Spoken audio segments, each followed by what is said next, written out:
আসসালামু আলাইকুম। দুপুর ১২টা ১০ বাংলাদেশ বেতার রংপুর। স্থানীয় খবরে আমন্ত্রণ জানাচ্ছি তৌহিদা ইসলাম।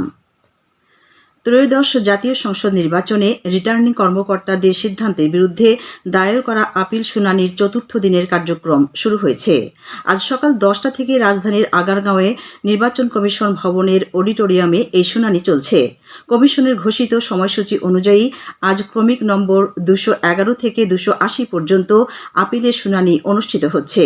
প্রধান নির্বাচন কমিশনার সিইসি এএমএম নাসির উদ্দিনের সভাপতিত্বে পূর্ণাঙ্গ কমিশন বিকেল 5টা পর্যন্ত এই শুনানি গ্রহণ করবেন। আগামী 18 জানুয়ারি পর্যন্ত এই আপিল শুনানি কার্যক্রম চলবে। গণভোট ও ত্রয়োদশ জাতীয় সংসদ নির্বাচন অবাধ, সুষ্ঠু ও প্রভাবমুক্ত রাখতে আগামী 12 ফেব্রুয়ারি পর্যন্ত দেশের সব ধরনের পেশাজীবী ও অন্যান্য সংগঠনের নির্বাচন আয়োজন না করার নির্দেশনা দিয়েছে নির্বাচন কমিশন।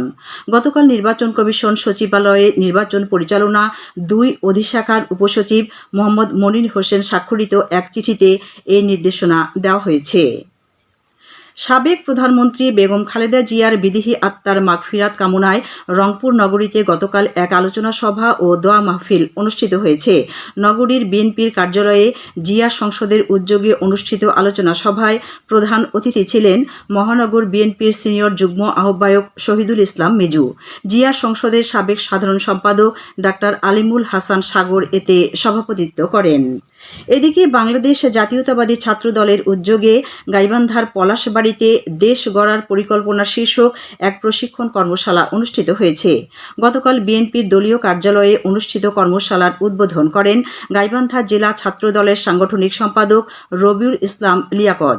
উপজেলা ছাত্র দলের আহ্বায়ক আরিয়ান সরকার আরিফ এতে সভাপতিত্ব করেন। গাইবান্ধা জেলা পুলিশের আয়োজনে গতকাল পুলিশ লাইন্স প্যারেড গ্রাউন্ডে অফিসার ও ফোর্সের সমন্বয়ে মাস্টার প্যারেড অনুষ্ঠিত হয়েছে। প্যারেড পরিদর্শন ও কুচকাওয়াজ অভিবাদন গ্রহণ করেন পুলিশ সুপার মোহাম্মদ জসিমউদ্দিন। পরিদর্শনকালে পুলিশ সুপার ফোর্সদের মাঠ পর্যায়ের প্যারেড দক্ষতা মূল্যায়ন, শারীরিক ফিটনেস এবং টার্ন আউটের উপর ভিত্তি করে চৌকস পুলিশ সদস্যদের পুরস্কৃত করেন।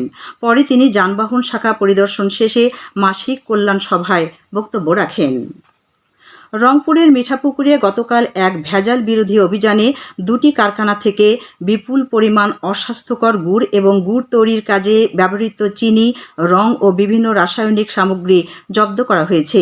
এ সময় ভ্রাম্যমাণ আদালত পরিচালনা করে কারখানা মালিক সাদিকুল বাড়িকে 3 মাসের বিনাশ্রম কারাদণ্ড ও অপর কারখানার মালিক রওশনারা বেগমকে 3 লাখ টাকা অর্থদণ্ড প্রদান করা হয়। উপজেলার শুকুরের হাটের পশ্চিম জ্ঞানারপাড়া এলাকায় পরিচালিত এ অভিযানে উপজেলা সহকারী কমিশনার ভূমি আশিক জামান নেতৃত্ব দেন। জয়পুরহাট পৌর শহরের বিশ্বাসপাড়া রেলবস্তি থেকে গতকাল চম্পারানী নামে এক মাদক কারবারিকে আটক করেছে যৌথ বাহিনী। তার কাছ থেকে গাঁজাসহ নগদ 80,000-এরও বেশি টাকা জব্দ করা হয়েছে।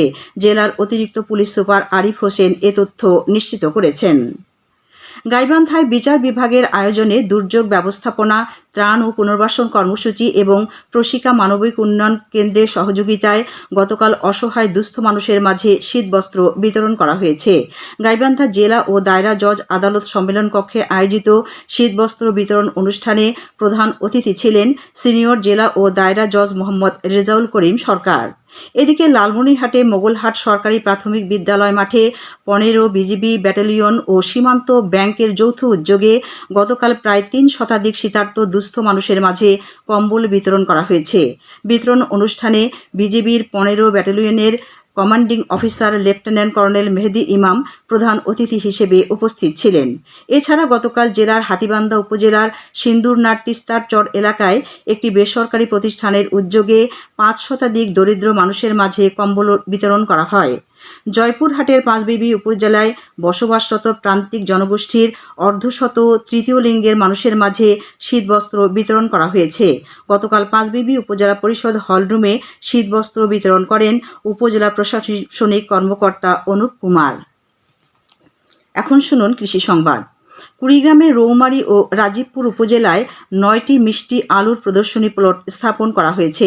প্রদর্শনী প্লটগুলোর জন্য নির্বাচিত কৃষকদের মাঝে বিনামূল্যে বীজ ও সারসহ প্রয়োজনীয় অন্যান্য উপকরণ প্রদান করেছে কৃষি সম্প্রসারণ অধিদপ্তর। প্লটগুলোতে আধুনিক পদ্ধতিতে মিষ্টি আলুর চাষ করা হয়েছে, যা দেখে স্থানীয় কৃষকরা এই পদ্ধতিতে মিষ্টি আলু চাষে উদ্বুদ্ধ হবে বলে আশা করছেন কৃষি বিভাগ। সবশেষে আবহাওয়া। আজ সন্ধ্যে 6টা পর্যন্ত পূর্বাভাসে বলা হয়েছে, দেশের অভ্যন্তরীণ নদীবন্দরগুলোর জন্য কোনো সতর্কবাণী নেই এবং কোনো সংকেতও দেখাতে হবে না। খবর শেষ হলো।